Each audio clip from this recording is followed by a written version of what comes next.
India और America के deal के बाद स्वर्ण अवसर पर एक श्लोक याद आ रहे हैं। वैसे क्या है वो श्लोक, क्या है? अमेरिका क्या कहता था, क्या हो तुम? आज हम कहते तू क्या है बे?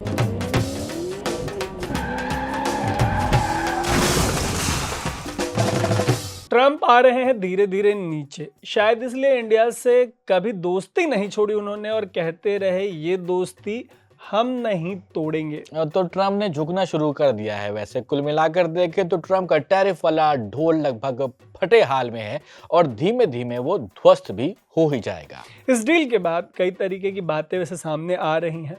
दुनिया के सामने ट्रम्प ने ढोल पीटना शुरू कर दिया है कि ये हो गया, वो हो गया, ऐसा हो गया, वैसा हो गया, लेकिन उनके कंपैरिजन में हमारे पीएम मोदी जी ने सिंपल सी एक बात कही है कि भाई जो टैरिफ इन्होंने 50% का लगाया था वो कोलैप्स करके 18 पे आ गया है। सही बात है, सिर्फ एक बात कही गई है लेकिन उन्होंने कई बात कर दी है और इसकी एनालिसिस अलग अलग तरह से की जा रही है। ऐसे ही एक यूएस बेस्ड एडवाइजर हैं इवान नाम के, उन्होंने एक्स पर जो है काफ़ी बड़ी एनालिसिस करी है, उसको भी हमने यहाँ पर निचोड़ कर आपको समझाने की कोशिश करी है। तो पूरी डील क्या है उसको यहाँ पर आपको हम समझाएंगे।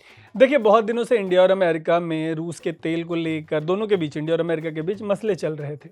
अमेरिका कह रहा था कि रशियन तेल मत खरीदो, इंडिया मान नहीं रहा था क्योंकि हमारा अपना इंटरेस्ट है, डोमेस्टिक नीड है। लेकिन अभी जो डील हुई है उसमें ट्रम्प का क्लेम है कि इंडिया रशिया से तेल नहीं खरीदेगा, खरीदना बंद कर देगा। बट मोदी जी ने ऐसा कुछ भी एक्स पे लिखा नहीं है। इवन पीआईबी की जो प्रेस रिलीज है इससे जुड़ी हुई, जो आधिकारिक बयान होता है सरकार का, उसमें भी अभी तक ऐसी कोई बात नहीं लिखी गई। देखिए, जो इवान हैं उनकी एनालिसिस में उन्होंने अपने 10 अलग अलग पॉइंट्स बताए हुए हैं। वो कहते हैं कि इंडिया और अमेरिका के बीच में जो सिचुएशन बनी हुई थी, लंबे वक्त से चली आ रही थी इस तरह की सी, वो जो है अब इस तरह की सिचुएशन नहीं हो सकती थी, चेंज होना ही था उसमें। इसलिए पिछले साल अगस्त में ही वो जगह जगह कह रहे थे, तब से ही कहते आ रहे हैं कि ये डील होनी ही थी और अब जब हो गई है तो इसमें कोई बहुत हैरानी की बात नहीं है। इवान इस मामले में कहते हैं कि इंडिया के यूएस एम्बेसडर जो हैं सर्गियो गौर, जिनको आप जानते हैं, उनको क्रेडिट देना पड़ेगा इस डील के लिए। जब से वो इंडिया के लिए अपॉइंट हुए हैं एज एम्बेसडर, तब से दोनों ही देशों के बीच में डील को लेकर जो टोन था वो रीसेट हुआ है और चीज़ें आगे भी बढ़ी हैं। अब डिप्लोमेसी में मोमेंटम पकड़ना इतना आसान नहीं होता है, इतनी जल्दी आप अपॉइंट होने के बाद पकड़ लेते हैं। अपना जो मोमेंटम होता है उन्होंने आखिरकार करके दिखा दिया है। वैसे एक्सपर्ट्स के हिसाब से ये बात भी सामने आ रही है कि 18% टैरिफ 50% से बहुत बेहतर है। कॉमन सेंसिकल है वैसे तो। बिल्कुल, वैसे आप सब यही जानते हैं कि जहां ना पहुंचे रवि वहां पहुंचे ट्रंप का टैरिफ। सेंस नहीं बना इस बात का। बनेगा। देखिए, प्रॉब्लम ये है कि प्रेसिडेंट ट्रंप टैरिफ को काफी ज्यादा पसंद करते हैं।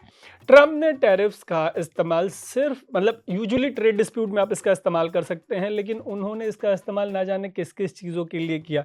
इन पर्टिकुलर अपनी डोमेस्टिक पॉलिटिक्स में अमेरिका ग्रेट अगेन का जो उनका फैन बेस है उसको अपीज करने के लिए, खुश करने के लिए इसका सबसे ज़्यादा इस्तेमाल हुआ। इवन ये भी कहते हैं कि 18% इंडिया के लिए एक स्मूथ लैंडिंग है। अगर अमेरिकन टैरिफ अब फैक्ट ऑफ लाइफ बनने वाला ही है तो रिलेटिव एडवांटेज जो है वो सबसे ज़्यादा ज़रूरी चीज़ यहाँ पर बन जाती है। अगर आप देखेंगे तो आसियान कंट्रीज जो हैं उसमें ज़्यादातर देशों पर 19% टैरिफ है, वियतनाम पर 20% है और ऊपर से जो ट्रांसशिपमेंट होती है वो इशूज़ जो होते हैं उसके वो अलग से ही बने होते हैं। सो एशिया में अगर कंपेयर करें तो इंडिया बहुत अच्छे पोजीशन में है in comparison with any other country. वो जो पाकिस्तान का ढोल बजाया जा रहा था कि अरे इनका तो अमेरिका से बहुत अच्छा हो गया।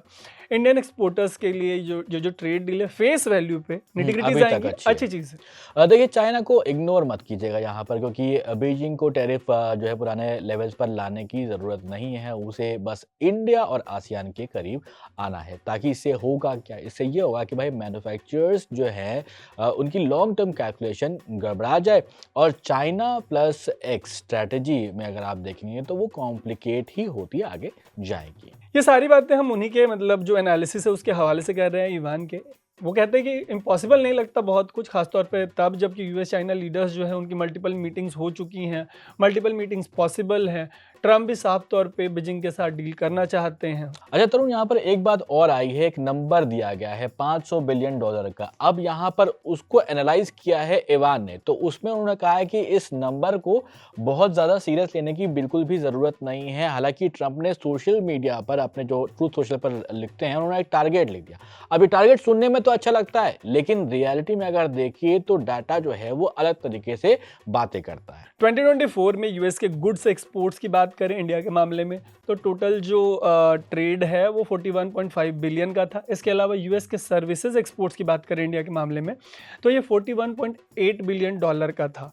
दोनों को जब आप जोड़ देंगे तो ये कुल मिला के 83 बिलियन, $83 बिलियन के आसपास का बैठता है। अब इसे आप सीधे अगर देखें तो $500 बिलियन का जो मार्क दिया गया है उस तक ले जाना कम से कम शॉर्ट टर्म में ये थोड़ा स्ट्रेच्ड लगता है काफ़ी ज़्यादा। ये ईवान के एनालिसिस के हिसाब से बात कही गई है। हाँ, लेकिन एम्बिशन होना अच्छी बात है, क्योंकि यूएस इंडिया ट्रेड हमेशा से एक पोटेंशियल, जो इसका पोटेंशियल है उससे काफ़ी दूर रहा है, ये एक्सपर्ट्स का कहना है।